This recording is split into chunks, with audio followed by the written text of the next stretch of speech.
Good evening. My name is Larry Kropp, and I am from Garland. Hello, Larry.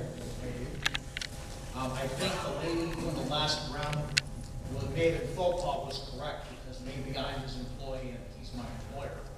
I've been a diabetic for 30 years. I have an eye that's starting to go out from the disease, and I'm only in my 40s.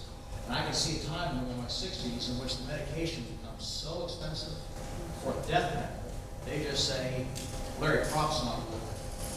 It pains me that I have to go to my congressman to beg for his mercy to help me out of this situation. That's where I am. Congressman, I need you to do everything you can to kill this, start with death, yank the money out, and call it a day. Amen. I want to amplify this man's comment because he's exactly right.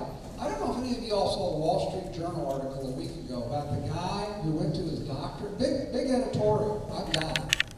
About the guy who goes to his doctor and needs a routine hernia operation. And he's got true insurance, not just prepaid health care, which is what a lot of us actually have.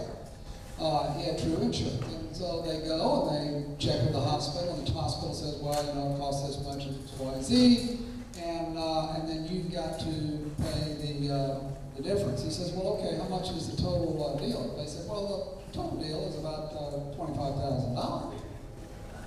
And he goes, $25,000? How much is my part? They said, about 20.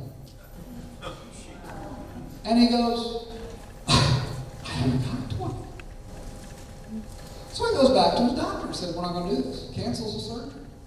His doctor says, if it's a lot less money, will you pay cash? Guy says, well, what's a lot less money? Doc says, well, let's find out. He says, what you need to understand is that these hospitals have a huge rack rate that they publish. So that when they negotiate with all the insurance companies, they can bring that down some, and the insurance companies get it at an extra cost in that, and then you pay, etc. But he said the truth of the matter is that if you just go in to some of these hospitals and chop around a little bit, you might be surprised what you do. So they did.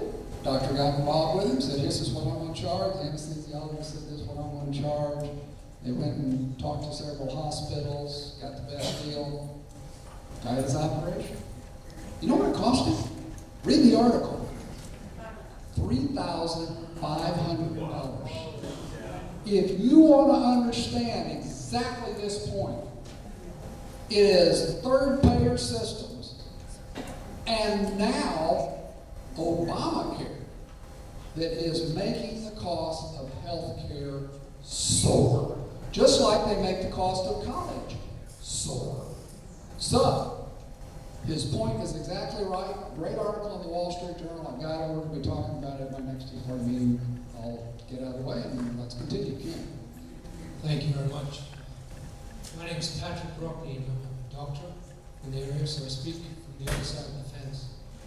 And my question to the Congressman is a very simple one based on empiric fact, and that is that how can he justify or allow or let this law go forward when $716 billion have been taken away from the hard-working Medicare population who put this country together, fought wars for it.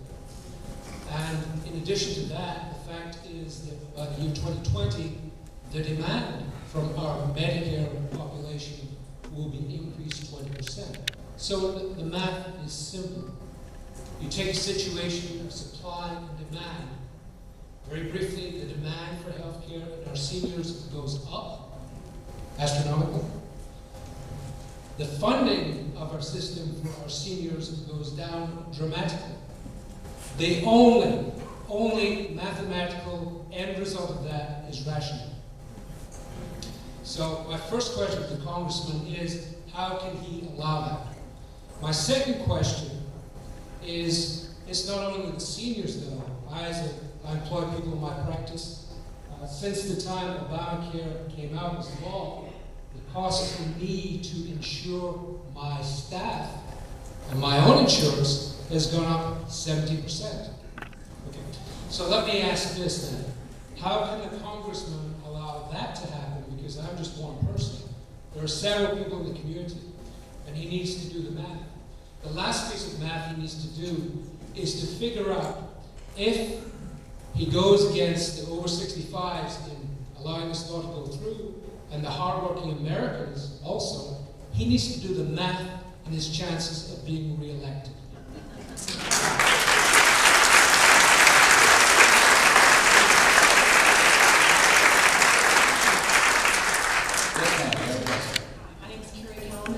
I was subjected to the Canadian single-payer system for 3 years. My entire family's in healthcare. This issue is very personal to me.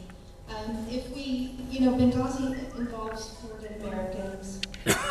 Immigration might involve the death of the Republican Party, but Obama cares about life and us, the citizens.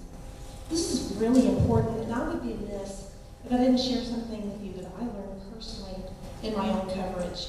In 2002, our healthcare premiums became too expensive for my husband and I, so I began to shop around. And as a Christian, I found what it was called a healthcare co-op. And because it's not an insurance company, it has been exempted from Obamacare. They do exist. They have taught me as its client to seek fee-for-services. In other words, when I go to get my mammogram, I say I am a fee-for-service patient. If I pay you cash up front, is there a discount involved? I have never been told less than 40 to 50%. This is on everything: set bones, flu shots, you name it. If you leave the insurers out of it, you will get a better deal. So please look up, Google it, healthcare co-ops. Mine's called Samaritan Ministries. There's another one called MediShare. They do exist, they are exempt, so please do yourself a favor. Karen, before you just real quick, do you have a question? Oh, my comment to the congressman is, if you're afraid of a backlash for the shutdown of Obama, the shutdown, then you should be, because it's going to come from us.